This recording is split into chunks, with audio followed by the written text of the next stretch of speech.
अब झीलें जो बची है मीठे पानी की, उनमें कुछ झीलें डिटेल वाली बची है अजमेर में।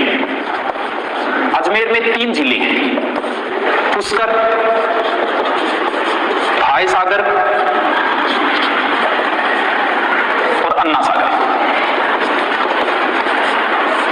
ये तो नजदीक है दोनों, अन्ना सागर और भाई सागर। यानी अजमेर के जो शहर है ना अजमेर, इसके जस्ट इधर वाली साइड में ही है अन्ना सागर झील। अन्ना सागर झील इधर पड़ता है नागपाड़ जहां से लूनी निकलती है, और इधर पड़ता है तारागढ़। पृथ्वीराज चौहान के दादाजी थे अन्ना जी, या दूसरा नाम था उनका अर्णोराज। कहते हैं कि यहाँ बार बार तुर्कों के आक्रमण हो रहे थे।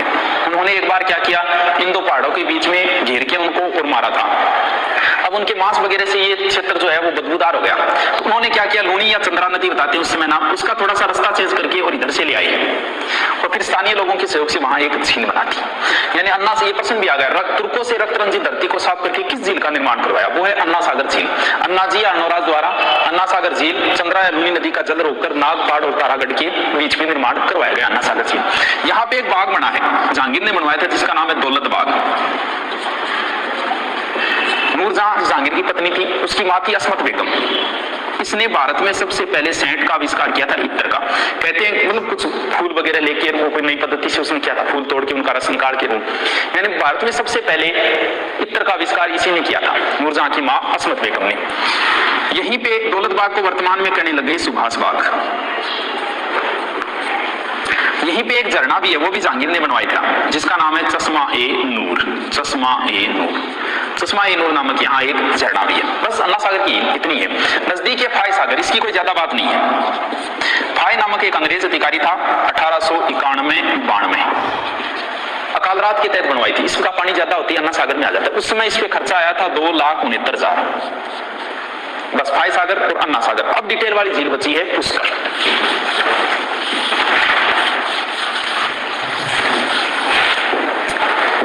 ये जो पुष्कर झील है ना, वो इस तरीके से है, चंद्राकार, यानी अर्ध चंद्राकार झील कह सकते हो। NH निवासी।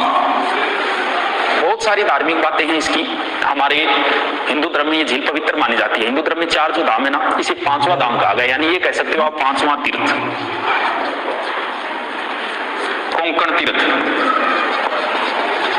तीर्थों का मामा, तीर्थों बाण जो है मचकुंड धौलपुर, तीर्थों का मामा यही है, अर्धचंद्राकार झील। सबसे पवित्र, प्रदूषित ऑटोमेटिक भी लोग ज्यादा जाने लगे, सबसे पवित्र और प्रदूषित झील भी यही है। अब देखो, कुछ तो बताते हैं भगवान ब्रह्मा के हाथ से पुष्प गिरा था, नाम हो गया इसका पुष्कर। कुछ बताते हैं पुष्करना ब्राह्मण ने बनवाई थी, इसलिए इसका नाम हो गया पुष्कर। लेकिन ये झील ज्वालामुखी से बनी झील है और काला डेरा का उदाहरण है। सबसे बड़ी कृत्रिम मीठे पानी की झील तो है जयसमंद। सीधी आ जाए, सबसे बड़ी प्राकृतिक झील तो ये है, यानी प्राकृतिक ही मानी गई है ज्योग्राफी के अंदर। यानी पुष्कर झील प्राकृतिक झील, सबसे बड़ी मीठे पानी की यही है प्राकृतिक झील। अब देखो ब्रह्मा,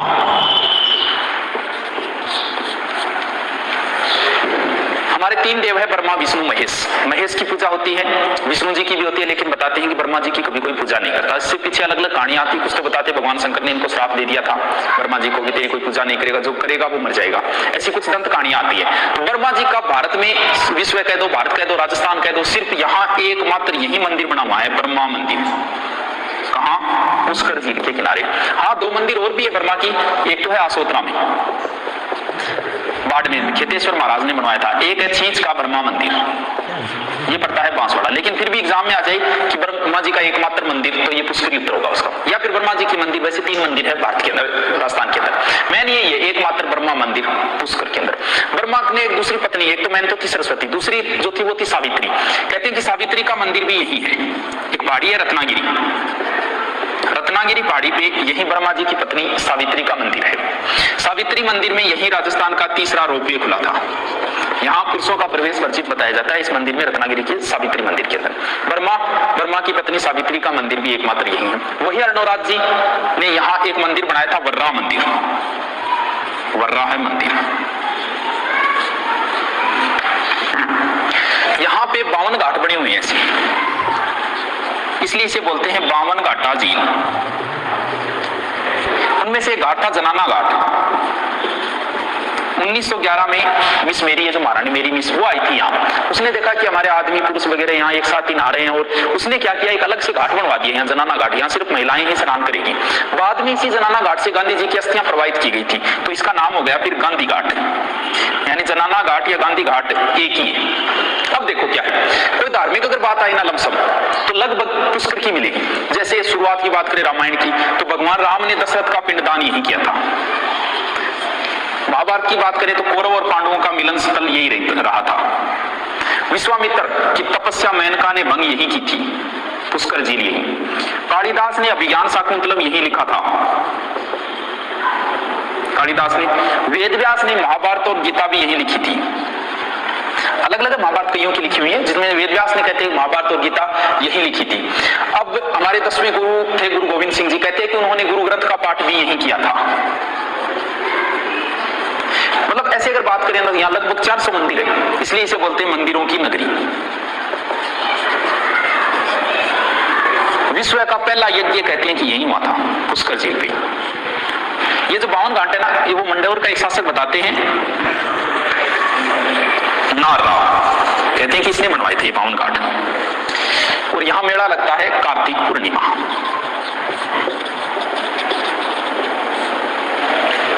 पुष्कर की कई बातें हो जाती है, एनएच निवासी के ऊपर है पुष्कर झील।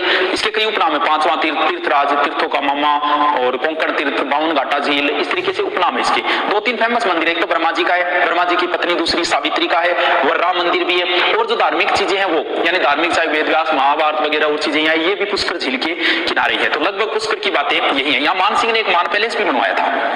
मान सिंह जो है ना, बारमल का पोता, भगवानदास का बेटा मान सिंह, यहां मान पैलेस भी बनवाया था। एक चीज देखो, पुष्कर की और कोलायत की कुछ सिमिलरिटी है। कोलायत जो है ना, कोलायत ये पड़ती है बीकानेर। कोलायत कपिल मुनि कार्तिक पूर्णिमा। कोलायत के कपिल मुनि के कोलायत में कार्तिक पूर्णिमा को मेला भरता है, और यहाँ भी कब भरता है, कार्तिक पूर्णिमा। कहते हैं कि कपिल मुनि ने माता की मुक्ति के लिए पाताल गंगा निकाली थी यहाँ से, इसलिए ये झील भी पवित्र झीलों में मानी जाती है। यहाँ भी कार्तिक पूर्णिमा को, यहाँ भी कार्तिक पूर्णिमा। यहाँ भी 52 घाट बने हैं, कोलायत में भी 52 घाट बने हैं। यहाँ भी दीपदान किया जाता है, यहाँ भी दीपदान किया जाता है। दीपदान मतलब दिया जला के पानी में छोड़ो, वो दीपदान होता है। तो यहाँ का दीपदान भी प्रसिद्ध है और यहाँ का दीपदान भी प्रसिद्ध है।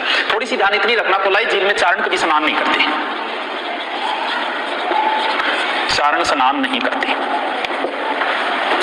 ये भी एनएच निवासी पे है, ये एनएच 15 पे है, दोनों है एनएच फ्री।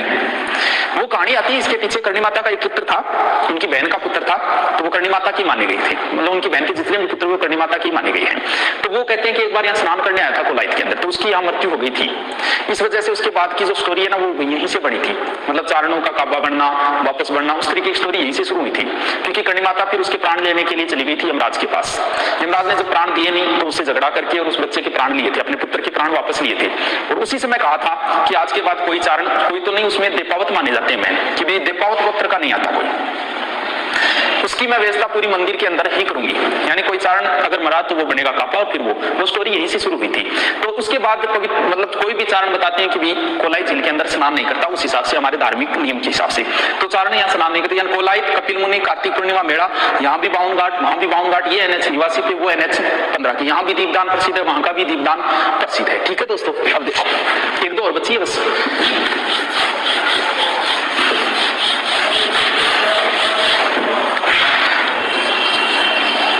सब डिटेल वाली नहीं, सारी डिटेल वाली झीलें हो गई। एक झील जोधपुर में यहां पड़ती है कायलाना। ये प्राकृतिक झील बताते हैं, लेकिन बताते हैं कि 1872 में सर प्रताप ने इसका जीर्णोद्धार करवाया था। इसी के ये एकमात्र झील है जिसमें इंदिरा गांधी की नहर है, राजीव गांधी, उसका पानी आता है। और इसी के नजदीक एक पार्क है माचिया सफारी। ध्यान रहे, ये माचिया सफारी कई बार पूछ लिया है, माचिया सफारी कहाँ है, बस ये पूछते हैं, झील वगैरह नहीं पूछते। तो माचिया सफारी जोधपुर। इसी के नजदीक, कायलाना के नजदीक कुछ छतरियां हैं, कागा की छतरियां। यहाँ मारवाड़ के जो राजा थे ना राठौड़, यहाँ राठौड़ों की छतरियां हैं यही कागा के अंदर। और इसी वजह से यहाँ मेला भी बनता है, शमशानों का मेला। इसके बाद में जोधपुर में एक झील हो रहा है बालसमंद, ये बालक राव ने बनवाई थी।